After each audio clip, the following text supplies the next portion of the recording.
Hey, good Monday morning, my friends. MLive Chief Meteorologist Mark Torregrossa here with the MLive Morning Weather Update brought to you by Consumers Energy. We get one day break in the storms. We'll talk about tonight and Tuesday. It's what we call conditional probability of severe weather. And what that means is our chances of severe weather tonight or tomorrow depend on how the storms develop today up in the Dakotas and Minnesota. Where they originate will be where, in the cyclical nature of weakening and strengthening of the storms through a day, it'll depend on where they develop again tomorrow. And then, of course, we're going to start to look toward the 4th of July weekend. It's still too far out to say this day will be dry, this day will be wet, but we can get a general look at, is it a summery hot weekend or is it a cooler weekend and whatnot. So let's get on into it and show you what's going on here. We're going to start with the short term and the chance of severe weather. So this is the most updated severe weather chance for today. This goes from now through 8 a.m. tomorrow, and you could see the severe weather off to our west, getting close. Now we go to the day 2 outlook, which is tomorrow morning 8 a.m. to Wednesday morning 8 a.m. and you can see part of Lower Michigan, southwest corner, in the 15% chance of severe thunderstorms. Let me get it lined up here for you. And again, this is conditional, so it depends on what happens with the clumps of storms off to the northwest. And I'll show you what I'm talking about. So we start with probably our most used short-term severe weather model, the high resolution rapid refresh. And it has been more aggressive with saying that the severe weather would come across part of Lower Michigan. Not today. This is through today, and today looks like a good day. This is midnight tonight. It develops some storms and brings them into the Grand Rapids, Lansing, Kalamazoo area dying. But also notice that overnight it develops a severe line of storms up through northern Wisconsin. And then as we get to 6 and 7 and 8 and 9 and 10 o'clock tomorrow morning, it brings a robust, possibly severe line of storms across, much of Lower Michigan, but really from Traverse City southward and really from Big Rapids and Saginaw southward and then out of the area. Now that's the high resolution rapid refresh. It has some strengths, it has some weaknesses. Sometimes with something that's 24 hours away, I like this model that I'm going to show you called the North American model. It goes out farther into the future, but is sometimes not as accurate on the placement of clumps of thunderstorms. Hey, good morning, Mynell Molesby from Paw Paw. Still never have officially driven through Paw Paw. I got to do that someday. Is that a classic Michigan downtown you have to visit?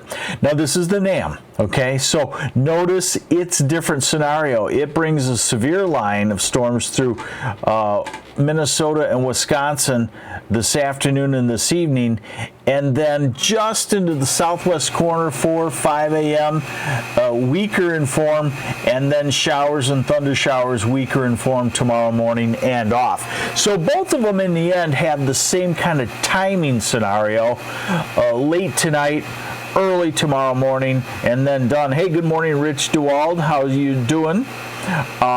How is you doing? That sounded really like New York accent or something. I don't know where that came from.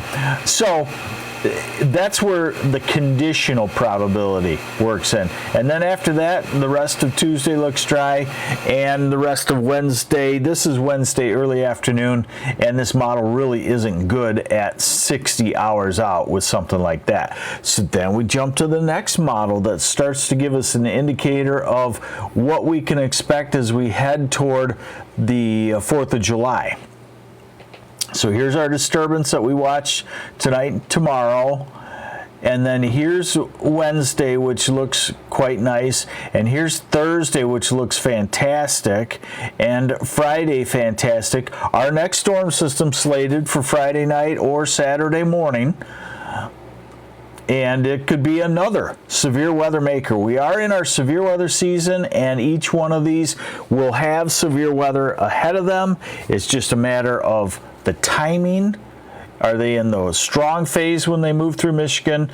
And a little bit of the placement. Is it the UP? Is it southern Michigan? Is it central Michigan? But the next chance of severe weather would be Friday night or Saturday. And then as we go into Saturday afternoon, it would be drying out. And Sunday looks like it would be, if it verified like this, Sunday looks like it would be very awesome, comfortable, not hot, not cold, not windy. Now we're getting to July 2nd, and just as everything, we're in a very cyclical pattern of every 3 or 4 days a storm. So that would say this one shows July 2nd, 3rd, the next cold front passage with the next round of thunderstorms. So these are a little bit different than what we had over the weekend, where we kind of had a combo. This weekend was very wet in places, but it was also kind of a combination of a warm front rain, which is usually like a west-east rain that can last several hours, can last 6 to 12 hours off and on with significant couple of hour batches of thunderstorms. That's what northern Michigan got into on Saturday, and then the cold front shifted through. The cold front storms are typically an hour or two and severe for about a half hour. So, when I show you severe weather outbreak possible tomorrow morning, it's a couple of hours in any one spot, and then 22 hours of dry weather. When I show you the Friday night, Saturday, it's probably a cold front with a couple of hours of thunderstorms. 22 hours dry after that. And then when I show you toward July 2nd or 3rd, same deal. It's probably a couple of hours. So all-day rains are going to be pretty rare now because the warm fronts have shifted north. UP, you can get into a longer rain north of a warm front, but generally over the next few weeks they're going to be shifting north into Canada, and we get the cold front 2-3 hour type thunderstorm deal, rather than an all-day type thing, and what we had this weekend. This weekend was kind of a rarity.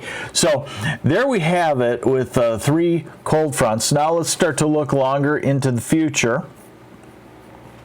And what we're going to look at here is, the point that I want to make here is that we're in our severe weather season. And the parameters are there for one of these 3 to 5 situations over the next month to be a significant one. Because, for example, this is Tuesday.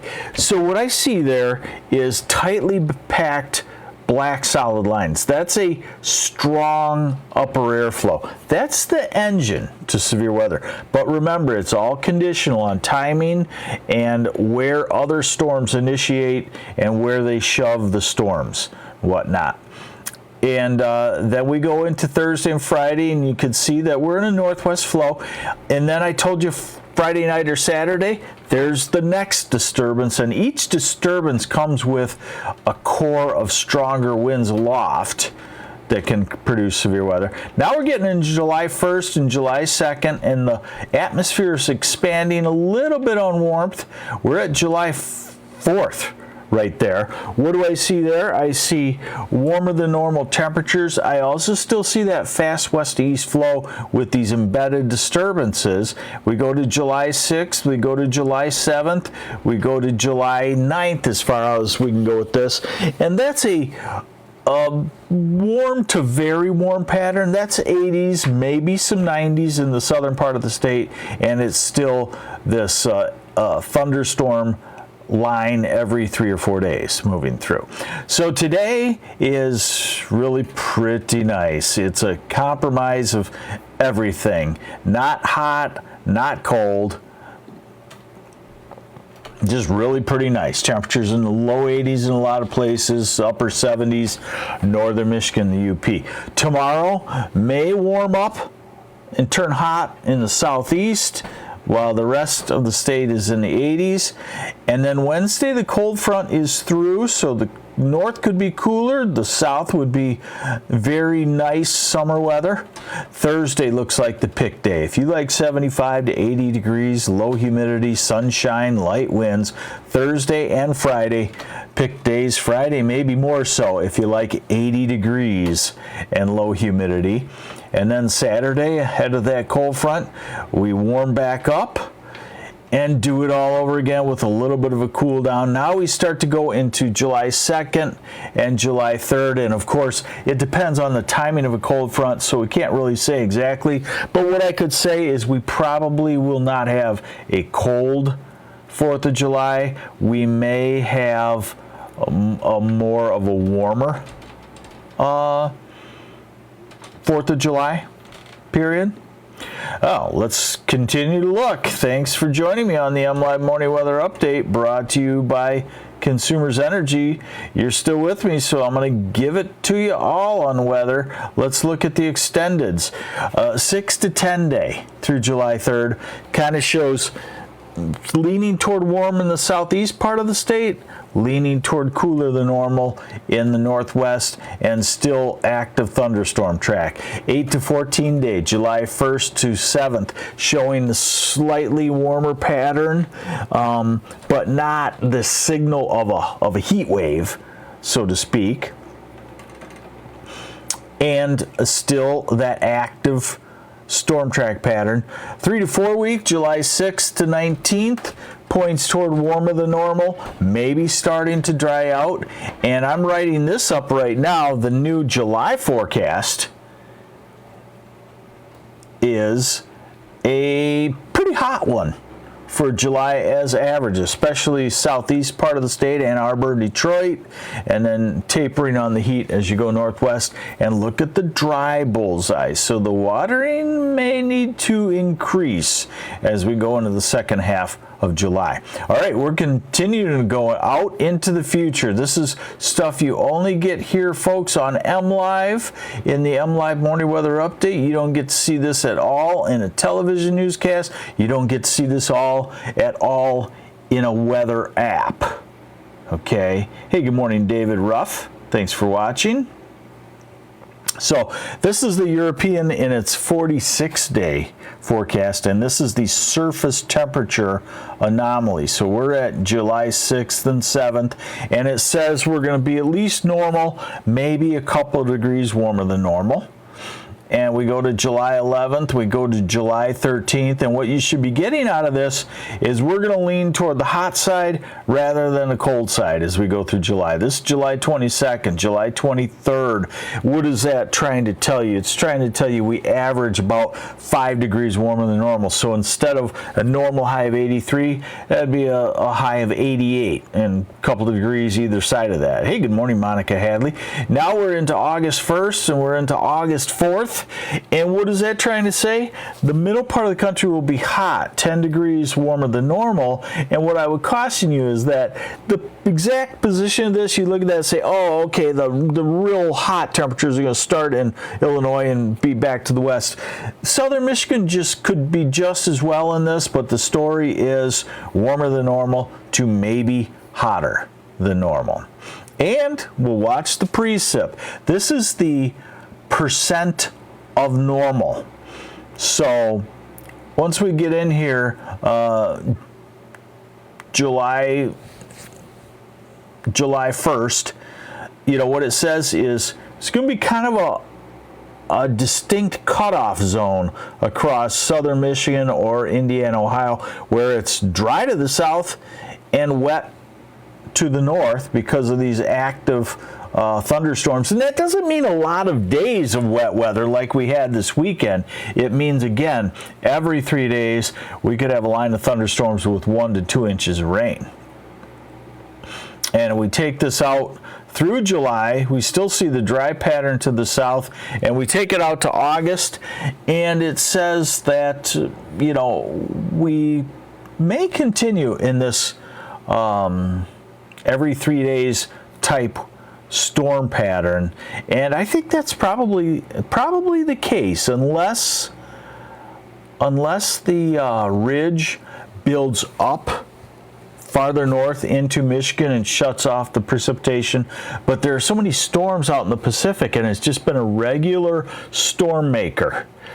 And we watch those come across the North Pacific, into the Pacific Northwest, through the Dakotas, down toward us, and that's a very good every 3 or 4 day thunderstorm pattern. Keep the rains going for the lawns, the landscape, the crops, most importantly, our gardens, whatnot. So it's going to be a pretty nice summer. Second half of summer. It's going to be a real summer. If you like it on the warmer side so you don't feel ripped off by summer as we head into the following seasons, I don't think you're going to feel ripped off whatsoever. So there you go. The task now at hand is continuing to watch these fast-moving clumps of severe weather out of the northern plains. We'll be doing that for you here on MLive. Just basically, we call it babysitting the storm system. See where they initiate and where they're headed, and what time of day. Is it when the storms can be very severe, or is it a time period where they're on their weakening phase? Hey, thanks for joining me on the MLive Morning Weather Update. I'm MLive Chief Meteorologist Mark Torregrossa, and this has been brought to you by Consumers Energy. Have yourselves a great Monday. Bye.